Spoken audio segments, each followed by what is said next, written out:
ভারত রাষ্ট্র দল বেঁধে বাংলাদেশের বিরুদ্ধে লাগিছে। এর লক্ষ্য হাসিনাকে বা আওয়ামী লীগকে ক্ষমতা ফিরিয়ে নিয়ে আসা না, তার উদ্দেশ্য আরো গভীর। অনেকের মনে শঙ্কা কি হইতে যাইতেছে, পাঙ্গু সুশীলেরা কেউ কেউ কইতেছে আমরা নাকি যুদ্ধ বাধাই দিতেছি। যাই হোক, ওদের সাথে আলাপে আর না যাই, ভাবতে এমন আমি যাইয়া কয়ে আসছি ইন্ডিয়ান পলিটিশিয়ানদের আর মিডিয়াগুলোকে সারাক্ষণ বাংলাদেশের পন্দে আঙ্গুল দিতে। যাই হোক, আলাপে যাওয়ার আগে একটা ভালো ঘোষণা দিয়ে নিই। আগামী 20 ডিসেম্বর জুলাই আগস্ট বিপ্লবের লেনিনগ্রাদ যাত্রাবাড়িতে সামাজিক জিয়াফত অনুষ্ঠিত হবে। যাত্রাবাড়ির কথা মনে আছে? যাত্রাবাড়ি আমাদের প্রতিরোধ জ্বালায় রাখছিল, তারা কখনো পরাজিত হয় নাই। এবং ওই বীরদের আমরা ওই সামাজিক জিয়াফতের মাধ্যমে আমরা রিকগনাইজ করতে চাই, ওনাদের সাথে সেলিব্রেট করতে চাই রাজপথের যোদ্ধাদের নিয়ে। হ্যাঁ, 10টা গরু ফেলাবো, হিন্দু ভাইদের জন্য খাসির ব্যবস্থা থাকবে, বিপ্লবের র্যাপ সঙ্গীত হবে, কাওয়ালি হবে, আহত আর শহীদ পরিবার সবাই থাকবেন ওইখানে। যাত্রাবাড়ি অঞ্চলের সমস্ত মাদ্রাসার ছাত্র শিক্ষকেরা থাকবেন, আপনাদের ভূমিকাই ছিল মূল ওইখানে, আমরা এটা জানি। থাকবেন, দাওয়াত রাখলাম। চেষ্টা করব আহত আর শহীদ পরিবারগুলোকে আর্থিক সাহায্য করতে, যদি পর্যাপ্ত ফান্ড সংগ্রহ করতে পারি। 10টা গরু কলে প্রথম দিনই ম্যানেজ হয়ে গেছে আলহামদুলিল্লাহ, বাকিগুলো ম্যানেজ হয়ে যাবে ইনশাল্লাহ। তো এই সামাজিক জিয়াফতের কর্মসূচি চলমান থাকবে। এক এক অঞ্চলে, যে সমস্ত অঞ্চলে প্রতিরোধ হয়েছে আমরা যাব এই সামাজিক জিয়াফতের কর্মসূচি নিয়ে। যেই সব জায়গায় প্রবল প্রতিরোধ যুদ্ধ হয়েছে সেই সব জায়গায় অগ্রাধিকার থাকবে। মুক্ত হস্তে সামাজিক জিয়াফত সফল করার জন্য দান করেন, চান্দা রেডি করেন, কেমনে দেবেন জানাই দিতেছি। যারা রান্না করতে পারবেন, গোস্ত কাটাকুটি করতে পারবেন, জব দিতে পারবেন, আগে থেকে যোগাযোগ করেন আমাদের টিমের সাথে। এখন কইবেন টিম কই? এই যে বাংলাদেশের জনগণ পেজ, এটা লাইক দিবেন। আর এই যে আবু মুস্তাফিজ শাপলু এডিটর সাহেব, শাপলুর প্রোফাইল থেকে দেখায় দেন পেজের পোস্টগুলা, তাহলে ওই যে ফেক পেজে যায়, ফেক প্রোফাইলে যে আবার ল্যান্ড করবে না। যাই হোক, লাগে যোগাযোগ রাখবেন। এই সামাজিক জিয়াফতের মাঠের কমান্ডার হইতেছে আবু মুস্তাফিজ শাপলু। এইবার আসেন এই পশ্চিমবঙ্গের মিডিয়া নিয়ে। তার আগে এনে আলাপ কইরা নিই যে এই যে পশ্চিমবঙ্গের মানুষ আসলে বাংলাদেশ সম্পর্কে কি ভাবে। আমরা এটা ভারতীয় পণ্য বয়কট আন্দোলনের সময় দেখেছিলাম, বাট একটু শুনেন এই সময়কার কথা শুনেন। সুরদা বল ভাই, বাংলাদেশ তোমার কেমন লাগে? বাংলাদেশ তো ভিখারি, তুই নিজেই দেখ। মা গো, বাবা গো, দুটো ভিক্ষে দিন। মায়েরা, ভাইরা, বোনেরা, দিদিরা দুটো ভিক্ষে দিয়ে যান। আচ্ছা, তাইলে এবার আমরা দেখি, তাই না, কেমন ভিখারিকে কে কাকে খাওয়ায়। এবার দেখি ওদের ব্যবসার অবস্থা কেমন। দেয়ালে পিঠ থেকে গেছে, কারণ প্রায় 3 মাস ধরে একই রকমের অবস্থা চলছে। মানে ডেভেলপ তো হচ্ছে না, মানে ডে বাই ডে আমরা পরিস্থিতির দিকে এমন মানে ব্যাক পজিশনে গেছি, বলতে গেলে আজকের বাজারে আজকের দিনে একেবারে দেয়ালে পিঠ থেকে গেছে। সবথেকে বেশি চাপার আমরা নিউ মার্কেট চত্বরে, আমরা যারা এই ট্যুরিস্ট ব্যবসার সাথে মানে বাংলাদেশের সাথে যাদের সম্পৃক্ততা আছে, আমরা খুব বেশি করে চাপা। আগে হয়ে যেত 500 1000 হয়ে যেত, এখন 200-300 টাকা কামাতে অনেক মুশকিল হচ্ছে। আমরা চাই ওদের 5 দিন ভিসা দিন, তোরা আসবে তো আমরা খেতে পারবো, ওদের জন্য আমরা খেতে পারছি না ভালো। बांग्लादेश से आ रहा नहीं है तो थोड़ा हम लोग को परेशानी हो रहा है, पर हम लोग का भी रिक्शा वाले लोग का थोड़ा हो जाता, दाल रोटी चलता ही वो लोग आता है, तो इस वजह से वो लोग नहीं आ रहा, तो अभी हम लोग को भी दाल रोटी। তো অবস্থা তো খুবই খারাপ, ঠিক আছে। যেটা আগে চলছিল এই এরিয়াটা আপনি মনে করেন মার্কো স্ট্রিট, সদর স্ট্রিট, আর আপনার যে এরিয়াটা আছে এই সবাই বাংলাদেশি উপরে ডিপেন্ড করে। কিন্তু এখন আপনি দেখতে পাচ্ছেন এদিকে মানে হোটেলে দেখুন, তারপরে কাপড়ে যেটা দোকান আছে, খাবারের দোকান যেটা আছে, সবাই মানে একটু অবস্থা খারাপ আছে। এটা আপনার টোটালি মানে বাংলাদেশি উপরে ডিপেন্ড করছে, তাহলে একটু অবস্থা খারাপ আছে, এই জন্য বাংলাদেশি না আসছে। ব্যবসা ক্ষতি হচ্ছে 70-80%, 70-80% ক্ষতি হচ্ছে গত 4 মাস থেকে। তখন থেকে এখানে সমস্যা, এখানে একদম কাজ নেই। প্রত্যেক দোকান, হোটেল, যে খাবার দাবার দোকান আছে, সব বলবৎ ক্ষতি হয়ে গেছে। সমস্যা তো অনেক আছে। আমাদের যতগুলো রুম আছে 90% তো ইনভ্যালিড, মতলব ভেকেন্ট নেই, খালি আছে। 10% out of 100%, only 10% we are providing the business. আর এটা দেখেন কি অবস্থা, ওদের হোটেলগুলোর অবস্থা কি সেটা দেখেন। তো মানে মার্কেট স্ট্রিটের ব্যবসাও একদম বসে গেছে, ব্যবসা শেষ, পুরো শেষ। মার্কেট স্ট্রিটের যত ব্যবসা সব শেষ, হোটেল বলেন, ট্রাভেলস বলেন, এই রোডে চলার রাস্তা জায়গা পাওয়া যায় না, এখন দেখছেন পুরো ফাঁকা, মানে একটা লোক দেখা যাচ্ছে না। এর থেকে আরো বেলা হবে দেখবে, এখন তো একটা দুটো বাস আছে, কিছু বাস আছে, লোক আছে, তারপরে আরো কিছু দেখা যাবে না। সন্ধ্যাবেলা একবার এসে দেখেন মনে হচ্ছে একদম শুনশান, একদম মানে কবরস্থান হয়ে গেছে। তো বাংলাদেশ থেকে কত লোকজন আসছে তাও এখন? এখন মানে ধরে নিন 10%, মানে 10% যদি আসছে তো আসছে, তাও নাই। তাও যে মানে ভিসাগুলো বাজা আছে, মানে এই তো লাস্ট এই ডিসেম্বর মনে হচ্ছে সব শেষ হয়ে যাবে, গিনা চুনা কিছু আছে। মানে এই পরিস্থিতি ঠিক না হলে আপনাদের খুব সমস্যা। সব খালি আমাদের নেই, আমাদের এই পুরো এরিয়া, পুরো মার্কেট, পুরো এরিয়া এখানে নিয়ে বড় টোটাল এর মধ্যেই চলে, টোটাল ব্যবসা শেষ ना। सभी का मतलब नुकसान है, यहाँ समझिए बिजनेसमैन का लेकर के डॉक्टर लोगों का भी जो है सभी का नुकसान है, क्योंकि यहाँ जब बांग्लादेशी लोग नहीं आएंगे तो ट्रीटमेंट के लिए मोस्टली लोग आते हैं यहाँ पे। हाँ, अगर नहीं यहाँ पे ट्रीटमेंट होगा, नहीं डॉक्टर लोग देखेंगे तो फिर क्या है, उन लोगों को भी तो नुकसान है। तो सबको सोचना है, समझना है इस चीज को लेकर के, समझे नहीं, बहुत जरूरी है सबको समझ करके चलना है, क्योंकि इससे जो है बहुत लोगों का अपना जिंदगी चल रहा है, सबका घर चल रहा है, समझे ना, यही सब बात है। পার্টি পলিটিক্স वाले को सबसे ज्यादा ये सब चीज के ऊपर ध्यान देना चाहिए। কি অবস্থা এখানে? এখন ব্যবসা অনেক অবস্থা খারাপ, বাংলাদেশে ইন্ডিয়ানে এই যে ঝামেলা সৃষ্টি, এদের মধ্যে নিজেদের মধ্যে যদি কিছু মেনে নিতে পারতো অনেক ভালো হয়, সবারই একটা সুবিধা হয়। সবাই তো লস হচ্ছে, দুপক্ষের সরকারই তো লস, এই পক্ষ সরকার লস, ওই পক্ষ সরকার লস। তো এগুলোর মধ্যে নিজেদের মধ্যে ফাইসলা করলে সব থেকে ভালো, আমরা চাই এটা বাংলাদেশে বলছি এবং ইন্ডিয়ান সবাইকে বলছি যে নিজের মধ্যে সব মেনে নিতে পারে, এইটুকুনি বলবো, আর কি বলবো। এমনি তো ব্যবসা পজিশন খারাপ, খুব সবাই খারাপ। যার ভিসা বাকি আছে তেই আসছে, যার ভিসা নেই ওরা ভিসাও পাচ্ছে না। এর জন্য হোটেল এখানে ম্যাক্সিমাম বিজনেস বাংলাদেশি, 190% বিজনেস বাংলাদেশির জন্য চলছে। আমরা হোটেলগুলো আছে, রেস্টুরেন্ট আছে, ক্যাব আছে, ও না আসলে তো মার্কো স্ট্রিট ফাঁকা। মার্কো স্ট্রিট তো মোস্ট এক্সপেন্সিভ জায়গা, এই যে পুরো এরিয়ার মধ্যে হোটেল আছে, মেন রেস্টুরেন্ট আর হোটেল, তারপরে আমরা ক্যাব ড্রাইভার, ক্যাবের জন্য সমস্যা তো হবেই হবে।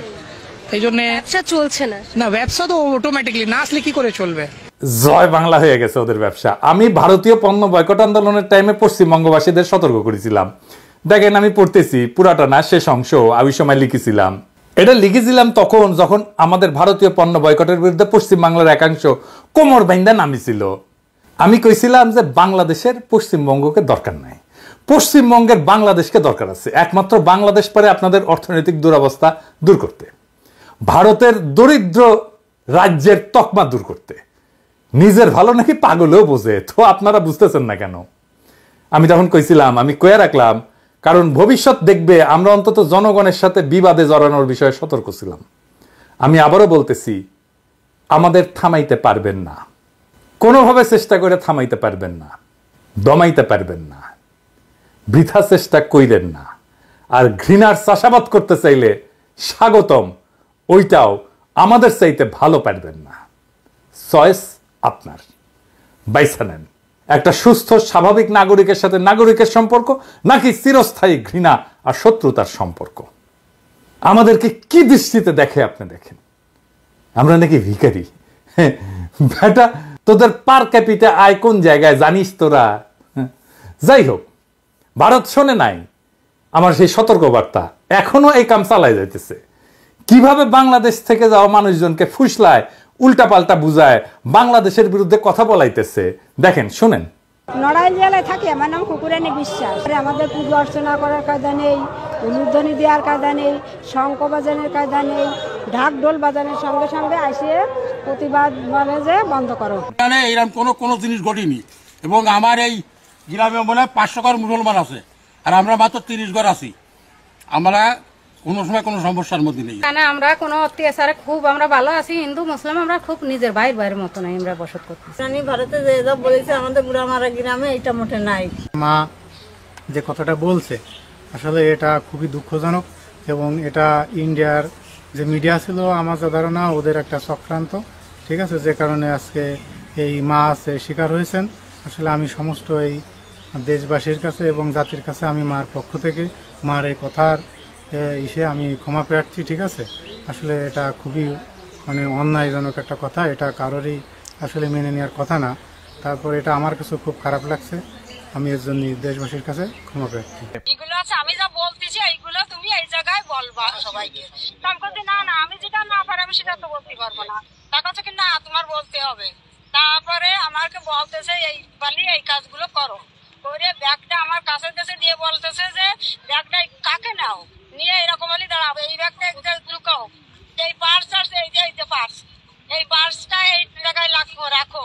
আর চারিপাশে পুলিশ টুলিশ রয়েছে, তারপরে সাংবাদিকরা রয়েছে, একদম আমার সামনে মুখের পরে দিয়ে সমস্ত মিছে কথা বানায় আমাকে বলতেছে এইগুলো তো বলতে হবে। পাশে এইরকম পাশে সবাই এরকম পাশে রয়েছে, এই পাশে রয়েছে এই পাশে রয়েছে, আর ওই ভয় দেখাচ্ছে আর বলতেছে কি যে এই কথাগুলো বলো এই কথাগুলো বলো। আমি কাছে কি না আমার যে সমস্ত যা কোনোদিন হয়নি তা আমি বলতে পারবো না, তাই বলে বলতেছে কি না তুমি এই কথাগুলো বলো মাসিমা, তুমি এই কথাগুলো বলো, আমাকে বারবার এইগুলো বলতেছে। কিন্তু এখন বাংলাদেশে এক ঐতিহাসিক মুহূর্ত হাজির হয়েছে। এমনকি জগন্নাথ হল থেকে হিন্দু শিক্ষার্থীরা ভারতীয় আগ্রাসনের বিরুদ্ধে মিছিল করেছে। জুলাই আগস্ট বিপ্লব বাংলাদেশকে বদলে দিছে। এই পাটাতনের উপরে দাঁড়ায় আমরা ভবিষ্যতের বাংলাদেশ নির্মাণ করব। বাংলাদেশের হিন্দু মুসলমান বৌদ্ধ খ্রিস্টান এক প্রাণ হইয়া স্বাধীনতা সার্বভৌমত্ব রক্ষা করব। জগন্নাথ হলের হিন্দু শিক্ষার্থীদের আমার অভিনন্দন এবং শুভকামনা জানাই। আবার দেখেন বিজন কান্তি সরকার, উনি হচ্ছেন হিন্দু বৌদ্ধ খ্রিস্টান কল্যাণ ফ্রন্টের চেয়ারম্যান। উনি কি বলতেছে দেখেন ইন্ডিয়ার শয়তানি নিয়ে। কিন্তু আসলে ভারত কোনো সাহায্য করে না। আমরা মনে করি যে ভারত যদি এই মায়া কান্নাটা না করে তাহলে আমরা ভালো থাকবো। তাদের খুব ভালো লাগে না আওয়ামী লীগের পতনটা, বরং আওয়ামী লীগ হিন্দুদের মন্দির ভাঙে, মন্দিরে কোরআন শরীফ রাখে, গোলমাল লাগায়, এই আশায় যে মানুষ মনে করবে জামাত বিএনপিরা এটা করতেছে। আমরা এই আবেদন বিশ্ব সম্প্রদায়ের কাছে অবশ্যই আমাদের আছে, কিন্তু আমাদের নেইবার তো ভারত, এবং আমাদের ভারতের সাথে একটা সম্পর্ক আছে, কারণ আমাদের দেশের অনেক মুসলমান ভারত থেকে এসছে, অনেক হিন্দুদের আত্মীয় স্বজন ভারতে আছে। প্রতিনিয়তই ভারত বাংলাদেশের এই যে অবস্থাটা এটা আমরা ভুলতে পারি না। এবং হিন্দুরা মনে করে যে আমরা যদি অসুবিধায় পড়ি এই আওয়ামী লীগ এটা চালু করে যে ভারত আমাদের সাথে আছে, তোমরা যদি অসুবিধায় পড়ো ভারত তোমাদের সাহায্য করবে। তবে একটা বিষয় আমরা একটু স্বীকার করি, ভারতের মিডিয়াতে শুধুই বাংলাদেশ বিরোধিতা এটা সত্য না, সর্বাংশে সত্য না। আজকে আমরা ভারতের মিডিয়াতে একটা ভিন্ন বয়ান দেখব, শুনেন। গত 15 বছর ধরে শেখ হাসিনার সরকার এক স্বৈরতন্ত্রকে দেশের উপরে চাপিয়ে দিয়েছিল। দেশের মানুষদের ভোটাধিকার ছিল না, দেশের প্রধান বিরোধী দলগুলোকে বাদ দিয়েই নির্বাচন হতো, আর সেই নির্বাচনে জিতে হাসিনা প্রধানমন্ত্রী হতেন। আচ্ছা, তখন ভারতবর্ষের কেউ কোনো রাষ্ট্রপ্রধান বাংলাদেশের দূতাবাসে ঢুকে হামলা করেছিলেন, দেশের গণতন্ত্র ফেরানোর কথা বলেছিলেন? আজ ইসকনের 2-1 সন্ন্যাসীদের গ্রেপ্তার নিয়ে যারা এত উদ্বেগ, এত প্রতিক্রিয়া দিচ্ছেন, আন্দোলন করছেন, রাগে ফেটে পড়ছেন, তারা একবারও একটা কথাও বলেছিলেন? যখন জামাতের প্রধান আমিরকে কোনো রকম আত্মপক্ষ সমর্থনের সুযোগ না দিয়েই জেলে পুরে দেওয়া হয়েছিল, তাও আবার সেই জেলে যার হদিশ কেউই জানতো না। এইরকম একটা অবস্থায় আমরা খুবই হতাশ হয়েছি যখন মমতা ব্যানার্জি বাংলাদেশে জাতিসংঘের শান্তি সেনা পাঠানোর দাবি করছে। এটা মমতার জন্য পলিটিক্যাল হারিকিরি হবে। আপনারা জানেন আমি মমতা ব্যানার্জিকে অত্যন্ত পছন্দ করতাম, কিন্তু মমতা জানেন কিনা জানি না, উনার যেটা মুসলমান ভোট ব্যাংক যার জন্য উনি ক্ষমতায় আসতে পারছেন সেটা প্রো বাংলাদেশি। বাংলাদেশের সাথে পাঙ্গা নিতে গেলে তার মুসলমান ভোটাররা মুখ ফেরায় নেবে, ওর ভোটাররাই মুখ ফেরায় নেবে। এমনিতেই কলকাতা সুশীল শ্রেণীর ডাক্তার মেয়েটার ওই যে মৃত্যু নিয়ে সেটা আছে, আর বাংলাদেশ নির্ভর বিজনেসের যা অবস্থা তাতে শুধু মমতা না পুরা ভারত নাকে খত দিয়া বাংলাদেশের সাথে সম্পর্ক উন্নত করতে আগে আসবে। খালি ওয়েট করেন কয়েকদিন। তো এই শয়তানিটা কেন করতেছে ইন্ডিয়ান মিডিয়া আর পলিটিশিয়ানরা? আসেন এটা একটু বুঝে দেখি। ভারতের জন্য বাংলাদেশ ছিল একটা দুধেল গাই, খালি দুয়াইতো দুধ দুয়াইতো আর খাইতো।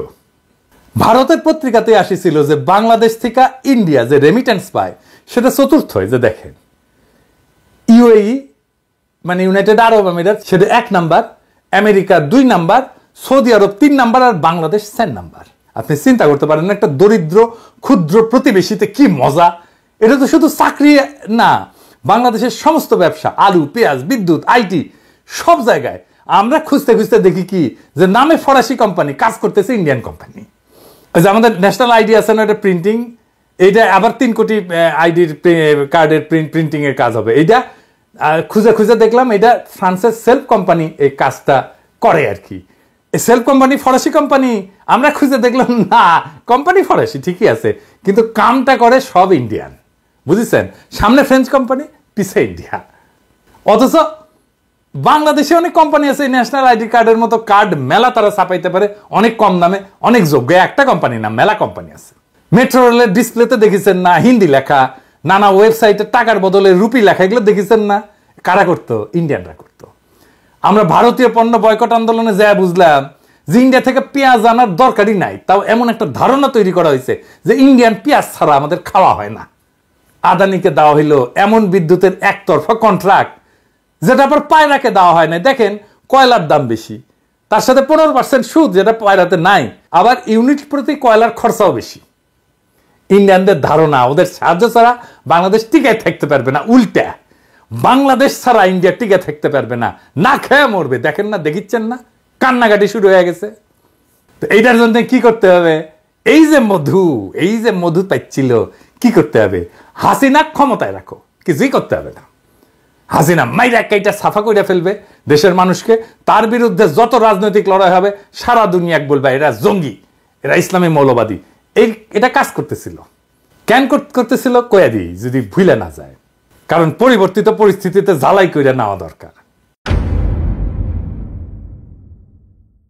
আমেরিকা বুশের আমলে মুসলমানদের বিরুদ্ধে নিছিল একটা পলিসি, সন্ত্রাসের বিরুদ্ধে অনন্ত যুদ্ধের পরিকল্পনা, মানে সারা দুনিয়া মুসলমান পিটাবে।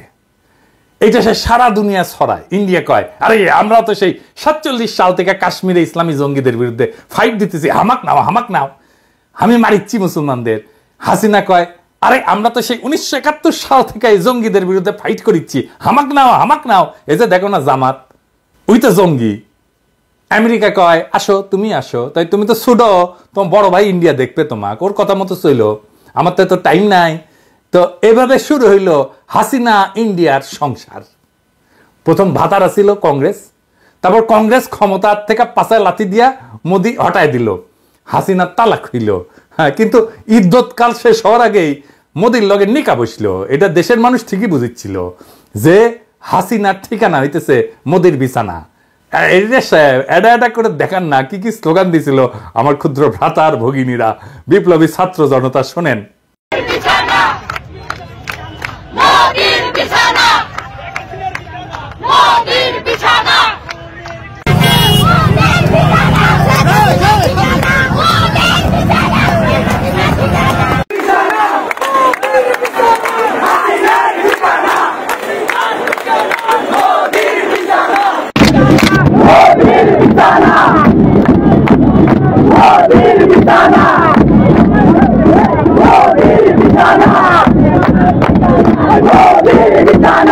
এই যে বাংলাদেশকে লুইটে নেওয়ার সুযোগ, হাসিনার পতনে হাতছাড়া হয়ে যাওয়ার সম্ভাবনায় তারা উন্মাদ হয়ে গেছে। আমি কিন্তু কইতেছি সম্ভাবনা, এখনো হাতছাড়া হয়নি। তারা জানে হাসিনা বা হাসিনার দলকে ফিরাইতে পারবে না ক্ষমতায়।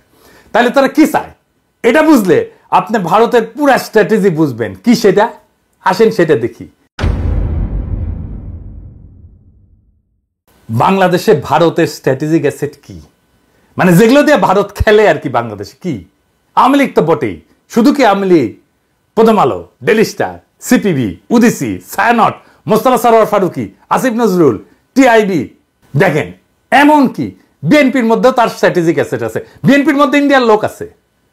বিএনপি 11 আগস্টে বলছে ক্ষমতায় গেলে ভারতের সাথে সম্পর্ক ভালো রাখবে। দেখেছেন 2 ডিসেম্বর তারিখে বলছে মেজর হাফিজ কয়েকদিন আগে ভারতের সাথে বিএনপি সুসম্পর্ক চায়। আবার দেখেন 27 সেপ্টেম্বর বলছে বিএনপি ভারতের সাথে সম্পর্কের বরফ গলতে শুরু করছে। তো বরফ গলা শুরু করেছিল কখন? এটা 23 সেপ্টেম্বর ভারতীয় হাই কমিশনের সাথে আলাপের পরে ওটি থেকে গরম আনিছে, তারপরে বরফ গলিচ্ছে। বুঝছাও তুই কি আলাপ হয়েছে? কিছু বলছে আমাদের? কইছে কয় নাই।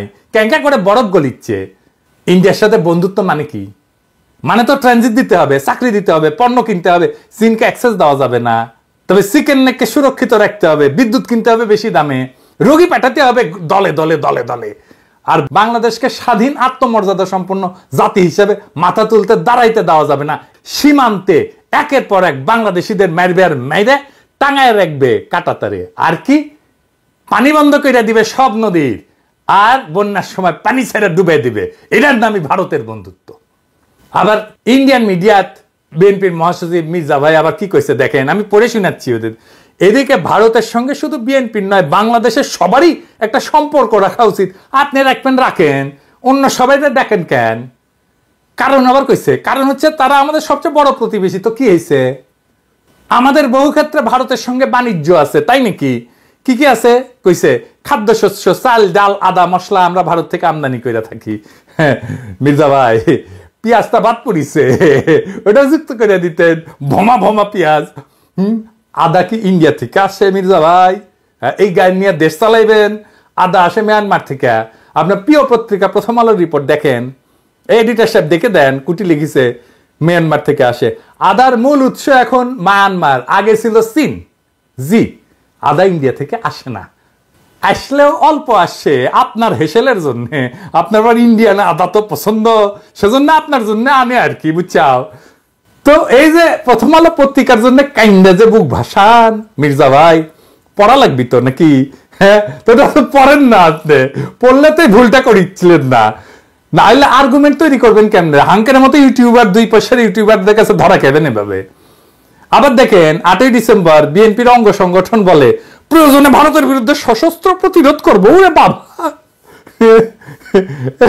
নেতারা বলে এক কথা, বড় নেতারা বলে এক কথা, ছোটরা বলে আর এক কথা।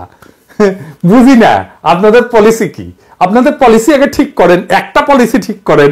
100টা পলিসি 100 জন কইলে তো মুশকিল, আমরা তো বুঝতে পারবো না, আমরা তো কম বুঝি, বুঝেন না? মুখ্য সূক্ষ্ম মানুষ। একজন কইবেন বন্ধুত্ব আর একজন কইবেন সশস্ত্র সংগ্রাম, কোনটা ঠিক এটা কন আপনারা? বিএনপির লোকেরা কয় সশস্ত্র সংগ্রাম করবে, আর এই বিএনপির লোকেরা আমাকে কয় উগ্রবাদী। দেখেছেন? হ্যাঁ দেখেছেন কি অবস্থা? হ্যাঁ, এই বিএনপি নাকি দেশ চালাবি। আচ্ছা, এবার আসেন জামাতের প্রসঙ্গে। আবার জামাতও বলে যে জামাত কখনো ভারত বিরোধী ছিল না। হ্যাঁ, আবার জামাত বলছে ভারতের বন্ধুত্ব চায়, কিন্তু ইন্ডিয়া কি কয়? জামাতের বন্ধুত্ব চায়। ইন্ডিয়া কইছে জামাতের সাথে ইন্ডিয়া কোনো সম্পর্ক করবে না। তাও হ্যাংলার মতো বারবার যাবি এটি।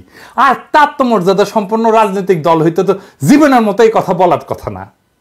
আচ্ছা, এটা বলেন জামাত ইসলামীর ভাইরা বলেন, আপনাকে যদি জিজ্ঞেসই করে ভারতের সাথে বন্ধুত্ব চান কি, আপনি তো কইবেন ডিপ্লোম্যাটিক্যালি কইবেন আমরা সব দেশের সাথে বন্ধুত্ব চাই, কারোর সাথে শত্রুতা চাই না, কইলেই তো হয়। আলাদা করে ভারতের কথা কইয়া লাগে কেন আপনাদের? তার মানে বিএনপি যদি ক্ষমতায় আসে তাহলে সব অ্যারেঞ্জমেন্ট ইন্ডিয়ার সাথে বরাবর থাকবি।